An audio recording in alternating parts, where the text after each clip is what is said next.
தமிழ்நாடு தீண்டாமை ஒழிப்பு முன்னணி தமிழகத்தில் சாதி ஒழிப்பு போராட்டத்தில் கள நாயகனாக கடந்த 10-12 ஆண்டுகளுக்கு மேலாக தமிழ்நாடு முழுவதும் செயல்பட்டு வருவதை நீங்கள் அறிவீர்கள். எங்கே சாதியின் பெயரால் அது மதத்தின் பெயரால் இத்தகைய ஆணவ கொலைகள் நடந்தாலும் அல்லது சாதி மறுப்பு திருமணம் மதம் மறுப்பு திருமணம் செய்து கொண்டவர்கள் குடும்பத்தினரால் சாதியினரால் அவர்கள் கொடுமைக்கு உள்ளாக்கப்படுகிற செய்தி கிடைத்த மறுகணம் இதனுடைய தலைவர்கள் எல்லாம் களத்திலே இருப்பதை பல நிகழ்வுகளில் என்னால் சொல்ல முடியும்.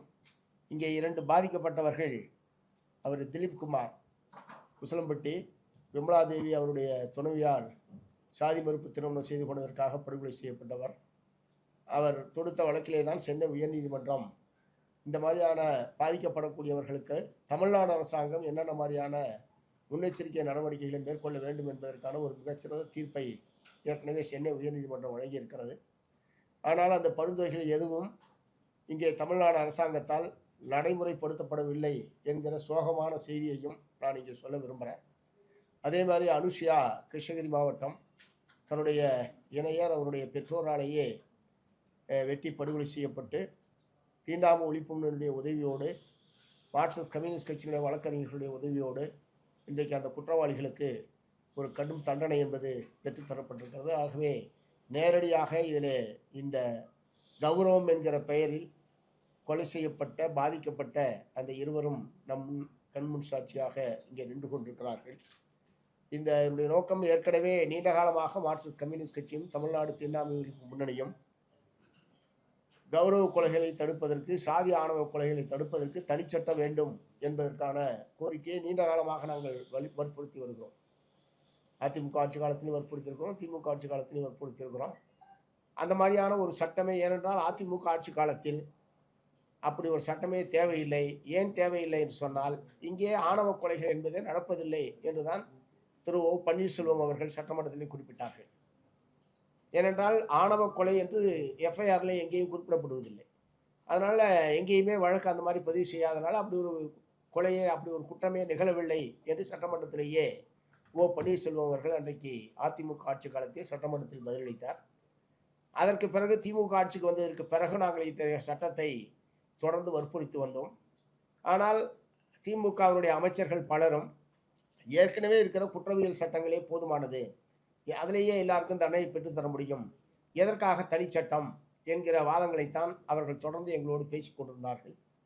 கடைசியாக கவுன் கணேஷ் திருநெல்வேலி மாவட்டம் கவுன் கணேஷ் கொலைக்கு பிறகு நாங்கள் 3 பேரும், நானும் அருமை தோழர் முத்தரசன் அவர்களும் தோழர் திருமாவளவன் அவர்களும் 3 பேரும் சேர்ந்து போய் தமிழ்நாடு முதலமைச்சர் மதிப்பிற்குரிய மு.க. ஸ்டாலின் அவர்களை அவருடைய இல்லத்திலே சந்தித்து ஏன் தனிச்சட்டம் வேண்டும் என்பதற்கான எங்கள் தரப்பில் இருந்த வாத பிரதிவாதங்களை, நியாயங்களை கிட்டத்தட்ட ஒரு மணி நேரத்திற்கு மேலாக எடுத்துரைத்தோம்.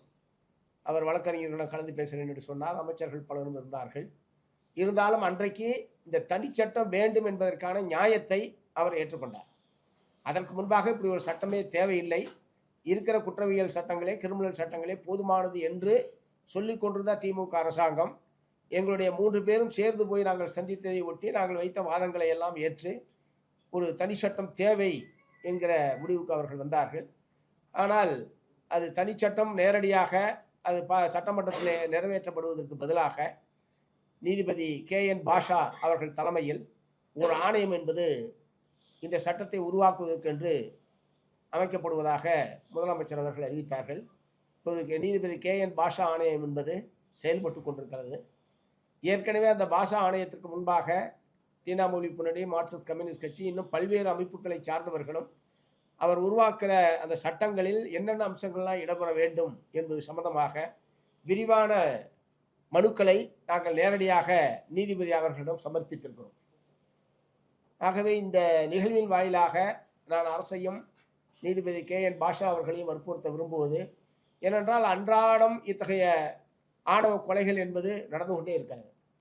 எப்போது என்ன நடக்கும் என்று தெரியாத அச்சத்திலேயே பல சாதி மதிப்பு திருமணங்களை செய்து கொண்டவர்கள், மத மறுப்பு திருமணம் செய்து கொண்டவர்கள் ஒரு அச்சமான சூழ்நிலையிலேயும் பாதுகாப்பற்ற சூழ்நிலையிலையும் தமிழ்நாட்டில் இருக்க வேண்டிய ஒரு அவல நிலைமை என்பது இருந்து கொண்டிருக்கிறது. ஆகவே இந்த சட்டத்தை இதற்கான சட்டத்தை விரைவாக நிறைவேற்ற வேண்டும் என்பதை தமிழ்நாடு அரசை நான் வற்புறுத்த விரும்புகிறேன். நீதிபதி கேஎன் பாஷா ஆணையமும் எவ்வளவு விரைவாக முடியுமோ அவ்வளவு விரைவாக அவர்கள் இதற்கான பரிந்துரையை மாநில அரசிடம் சமர்ப்பிக்க வேண்டும் என்பதையும் இந்த நிகழ்வின் வாயிலாக அவருக்கு என்னுடைய வேண்டுகோளை தெரிவிக்க விரும்புகிறேன். இந்த மாதிரியான பிரச்சனைகளில் இந்த மாதிரியான பிரச்சனைகளில் தலையிடுவது என்பது அவருக்கு சாதாரணமானது கிடையாது. ஒன்று, அச்சமில்லாமல் இதில் தலையிட வேண்டும். தலையிடுகிற எங்களுக்கு எந்த விதமான பாதுகாப்பும் கிடையாது. உயிர் அச்சுறுத்தல், பல்வேறு இழிவான சொற்கள் எங்கள் மேலே, அதெல்லாம் சேர்த்திங்கன்னா டன் கணக்கில் வரும். இந்த மாதிரியான பிரச்சனைகளில் தலையிடுகிற போது எதிரிகளால் அல்லது குடும்ப உறுப்பினர்களால், சாதிய ஆதிக்க சக்திகளால் எங்கள் மீது வீசப்படுகிற அந்த இழி சொற்களை பார்த்தீங்கன்னா டன் கணக்கில் வரும். அதே மாதிரி எங்களுடைய அலுவலகங்கள் தாக்கப்படுவது, எங்களுக்கு பாதுகாப்பு இல்லை. இத்தகைய எல்லா விதமான இதெல்லாம் வரும்னு தெரிஞ்சே தான் இந்த பிரச்சனையில் நாங்கள் தலையிடுகிறோம். அதுக்கு மிக முக்கியமான காரணம் சாதி ஒழிப்பு என்பதை மிக முக்கியமான ஒரு கடமையாக மார்க்சிஸ்ட் கம்யூனிஸ்ட் கட்சி முன்வைத்திருக்கிறது. சாதி ஒழிப்பிலே மிக முக்கியமான ஒரு நடவடிக்கையாக சாதி மறுப்பு திருமணங்கள் என்பது திகழ வேண்டும். கலப்பு திருமணங்கள், இரத்த கலப்பு ஏற்படுவதன் மூலமாகத்தான் சாதியை ஒழிக்க முடியும் என்பதை டாக்டர் அம்பேத்கர் அவர்கள் குறிப்பிட்டிருக்கிறார்கள். ஆகவே சாதி மறுப்பு திருமணங்களை ஊக்குவிப்பது, சப்போர்ட் பண்ணுறதில்லை, அவங்க செஞ்சுக்கிட்டான ஆதரவு தெரிவிக்கிறதில்லை, சாதி மறுப்பு திருமணங்களை ஊக்குவிப்பது என்பதை மார்க்சிஸ்ட் கம்யூனிஸ்ட் கட்சி தன்னுடைய கடமையாக கொண்டிருக்கிறது. தமிழ்நாடு முழுவதும் இத்தகைய திருமணங்களை எங்களுடைய தலைவர்கள், நாங்கள் உட்பட எங்களுடைய தலைவர்கள் ஏராளமாக ஏற்கனவே செய்து கொண்டிருக்கிறார்கள், இப்போதும் செய்து வைக்கிறார்கள், எதிர்காலத்தில் நாங்கள் செய்து வைப்போம். அதன் மூலமாக சாதியற்ற ஒரு சமூகத்தை அமைப்பதற்கான ஒரு படிக்கல்லாக இந்த சாதி மறுப்பு திருமணங்கள் என்பதை மிக மிக முக்கியமான ஒரு கடமையாக நாங்கள் செய்து கொண்டிருக்கிறோம். அதன் அடிப்படையில் தான் தோழர் சுகந்தி அவர்கள் குறிப்பிட்டதைப் போல மார்க்சிஸ்ட் கம்யூனிஸ்ட் கட்சியினுடைய அலுவலகங்கள் இத்தகைய காதலர்களுக்கு, சாதி மறுப்பு மத மறுப்பு திருமணம் செய்து கொள்ளக்கூடியவர்களுக்கு திறந்தே இருக்கும். அது திறந்தே இருக்குன்னா அவங்க பாட்டில் திருமணம் மட்டும் போனதில்லை, இருக்கிற தலைவர்கள் அவர்களோடு உடனிருந்து அதை முறையாக திருமணம் செய்து வைப்பது, பதிவு செய்வது, அவர்களுக்கு பாதுகாப்பு அளிப்பது, அவர்களுடைய எதிர்கால பாதுகாப்புக்கு உத்தரவாதம் செய்வது போன்ற பலவிதமான அம்சங்களை கொண்டது அந்த திருமணத்தை நடத்தி வைப்பது என்பது. வெறும் ஆஃபீஸில் மாலை மாற்றிட்டு போனதல்ல. ஆனால் பலர் அதை ரொம்ப லேசாக எங்கள் ஆஃபீஸில் தான் நடக்குது, உங்கள் ஆஃபீஸ்குள்ள தான் நடக்குதா அப்படின்லாம் கேள்வியெல்லாம் எழுப்பினாங்க, உங்களுக்கு தெரியும். ஆனால் அது மிக சவால் நிறைந்த ஒரு பணி என்பதை நான் உங்களுடைய கவனத்துக்கு கொண்டு வர விரும்புகிறேன். அது எவ்வளவு சவால்கள் இருந்தாலும், எவ்வளவு அச்சமூட்டுகிற நடவடிக்கையில் எதிரிகள் ஈடுபட்டாலும் இந்த பணியை, இந்த சமுதாய கடமையை நாங்கள் தொடர்ந்து செய்வோம். ஏற்கனவே இந்திய அரசியல் சாசனம் பிரிவு 25 வயது வந்த அனைவரும் தன்னுடைய இணையரை தேர்வு செய்வதற்கான உரிமையை இந்திய அரசியல் சாசனம் வழங்கியிருக்கிறது. ஆகவே அதில் பெற்றோர்களை கூட தலையிடுவதற்கான எந்த விதமான வாய்ப்பும் கிடையாது. ஆனால் இங்கே பல்வேறு வகைகளில் அதில் தலையிடுவது என்பது எங்களுடைய உரிமை என்பதை போலத்தான் சமூகமும் பெற்றோரும் நடந்து கொள்கிறார். ஆகவே அது சட்டத்துக்கு விரோதமானது என்பதை நான் தெரிவிக்க விரும்புகிறேன். ஆகவே இது சம்பந்தமான தமிழ்நாட்டு மக்கள் மத்தியில் விழிப்புணர்வை ஏற்படுத்துவதும், தமிழ்நாடு அரசாங்கம் இதை தானே முன்வந்து இத்தகைய சாதி மறுப்பு திருமணம் செய்து கொள்ளக்கூடியவர்களுக்கு வேலை வாய்ப்பில் முன்னுரிமை என்கிற அறிவிப்பை அவர்கள் வெளியிட வேண்டும். அதன் மூலமாகத்தான் உண்மையிலேயே சாதி மறுப்பு திருமணத்தை ஊக்குவிக்கக்கூடிய நடவடிக்கையாக இருக்கும். ஆகவே அவருடைய பரிந்துரைகள் வந்ததற்கு பிறகு அதில் என்னென்ன அம்சங்கள் சேர்க்க வேண்டும் என்பதெல்லாம் மீண்டும் நாங்கள் அவருடைய கவனத்துக்கு கொண்டு செல்வோம்.